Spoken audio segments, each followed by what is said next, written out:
Ya, pemirsa, menyusul banyaknya laporan dari pengemudi ojol yang mogok dan alami gangguan mesin setelah isi BBM jenis Pertalite, Wakil Wali Kota Surabaya sidak ke sebuah SPBU.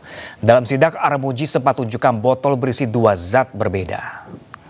Makanya ini saya masukkan ke laporan ke Pertamina untuk keluarnya ini. Terus laporan, itu servis nontek duit, diganti apa enggak Pertamina nih? Saya sampaikan ke Pertamina. Loh, ya apa ini? Memang karena ketentuannya persisnya begitu Pak, kita data, kita sampaikan ke Pertamina. Terus, ya. Dalam sidak yang dilakukan di sebuah SPBU di Jalan Raja Wali, Surabaya, Wakil Wali Kota Surabaya, Armuji, menunjukkan sebuah botol yang berisi Pertalite. Sidak dilakukan setelah banyak laporan motor pengemudi ojol yang mogok setelah pengisian BBM Pertalite. Di dalam botol tersebut terlihat 2 zat cair terpisah dengan warna berbeda, yaitu warna hijau yang merupakan Pertalite dan cairan bening yang tidak diketahui. Kes lu, etanol lah, apa ini? Loh, lah ya Pak.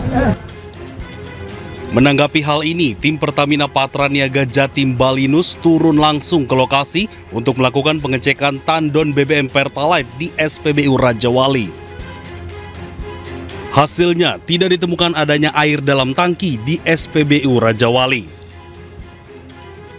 Pertamina memastikan BBM di SPBU ini aman digunakan oleh masyarakat.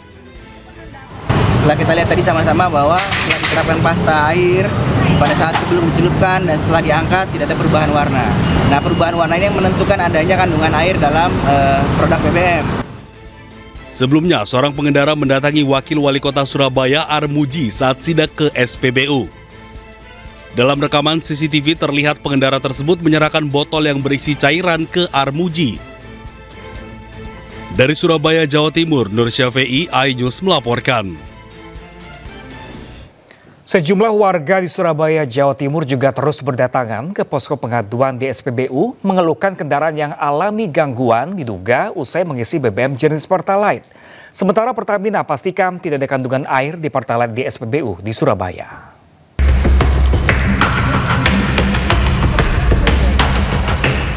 Sejumlah warga Surabaya mendatangi posko pengaduan di SPBU Kebonsari, Surabaya.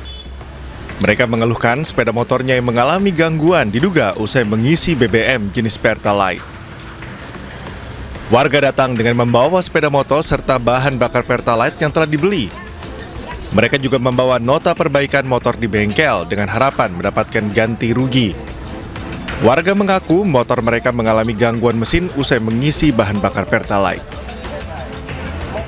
Itu berbed itu sepeda ya, motor itu sampai dikirain apa tuh sampai saya itu habis 515.000. Habis itu udah biasa lagi. Saya ngisi bensin lagi. Ngisi bensin suami saya yang ngisi ya. Lah kok berbed lagi, anak saya bilang ma ini harus dibawa. Sementara itu, Pertamina Patraniaga memastikan tidak ditemukan kandungan air di bahan bakar Pertalite di sejumlah SPBU di Surabaya. Maaf ya kepada masyarakat, terkhususnya di Kota Surabaya, karena ketidaknyamannya bagi pengguna Pertalite. Kita pada hari ini kita saksikan bersama, tadi kita barusan sama-sama mengecek ya Bapak Ibu semua bahwa tidak ada kandungan air ya daripada pengujian air tadi baik di tangki timbun SPBU.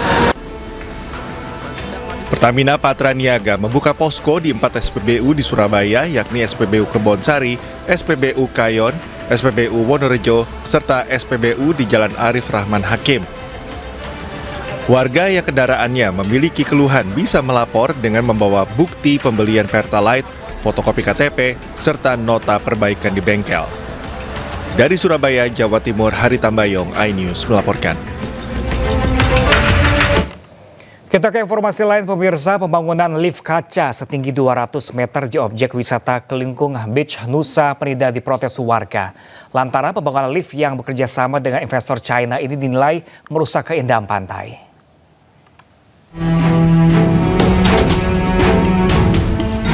Viral di media sosial pembangunan lift kaca di tebing pantai Kelingking, Nusa Penida, Bali. Warga dan pengunjung merasa pembangunan lift ini mengganggu pemandangan. Pembangunan lift telah berlangsung sejak 2023 lalu. Lift ini memiliki tinggi 180 meter. Total biaya investasi pembangunan lift kaca ini berkisar 200 miliar rupiah. Bupati Klungkung pun beralasan pembangunan lift kaca sudah mengantongi izin dari pemerintah pusat. Tidak bisa melarang orang membangun ketika dia sudah mendapatkan izin dari pusat. Ya. Kan gitu, lagian itu kan wilayahnya pantai. Wilayah pantai itu kan bukan kewenangan daerah. Ya. Itu kewenangannya provinsi dan pusat. Senada dengan Bupati, pihak pembangunan lift kaca juga mengakui telah memperoleh izin resmi. Sosialisasi ke penduduk setempat pun telah dilakukan. Itu datanya ada di PUPR secara teknisnya dan dikeluarkan oleh Dinas Perizinan, dan kami membayar tidak ada sehelai rupiah pun yang kami kurangi. Itu berdasarkan SKRD. Jadi SKRD itu surat keputusan retribusi daerah. Jadi kalau nggak salah total kami bayar karena RAB-nya itu 60 miliar dengan per meter perseginya itu total 1 miliar 50 juta. Objek wisata Kelingking Beach menjadi primadona wisatawan ketika berkunjung ke Pulau Nusa Penida. Keindahan alamnya dan tebing yang mirip kepala T-Rex menjadi ciri khas Kelingking Beach. Selain dari atas tebing, tidak sedikit wisatawan yang rela menelusuri ratusan anak tangka yang ekstrim untuk turun menikmati indahnya pantai Kelingking dengan hamparan pasir putih. Dari Klungkung, Bali, Igede Juli Arsana, iNews melaporkan. Kita ke informasi selanjutnya, pemirsa. Di sela-sela rangkaian acara KTT APEC 2025 digelar di Gyeongju, Korea Selatan, Presiden Prabowo Subianto bertemu dengan Perdana Menteri Selandia Baru Christopher Luxon.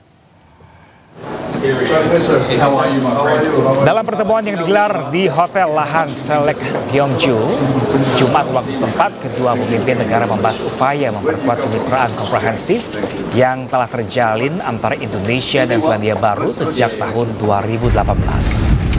Salah satu yang dibahas adalah penguatan kolaborasi di sektor pendidikan, khususnya di bidang kedokteran. Prabowo ingin kirimkan banyak mahasiswa Indonesia untuk belajar kedokteran gigi di Selandia Baru. Selain itu, Prabowo juga meminta Selandia Baru mengirimkan tenaga pengajar bahasa Inggris untuk para WNI yang mau bekerja ke luar negeri. Ya, kita tukar-menukar pengalaman karena juga saya ketemu beliau 1 tahun yang lalu APEC di Peru dan banyak kemajuan di antara kita. Jadi saya kira itu yang ingin saya sampaikan ya. Mau kerjasama di bidang pertanian, pendidikan, kita ingin juga kirim lebih banyak mahasiswa untuk belajar kedokteran dan kedokteran gigi. Kita sangat butuh dokter dan dokter gigi. Dan saya juga minta kalau ada guru-guru dari Selandia Baru yang bisa bantu kita mau nambah sekolah atau kursus-kursus bahasa Inggris untuk pekerja-pekerja kita yang mau ke luar negeri. Saya kira bahasa sangat penting dan ini sedang kita bahas.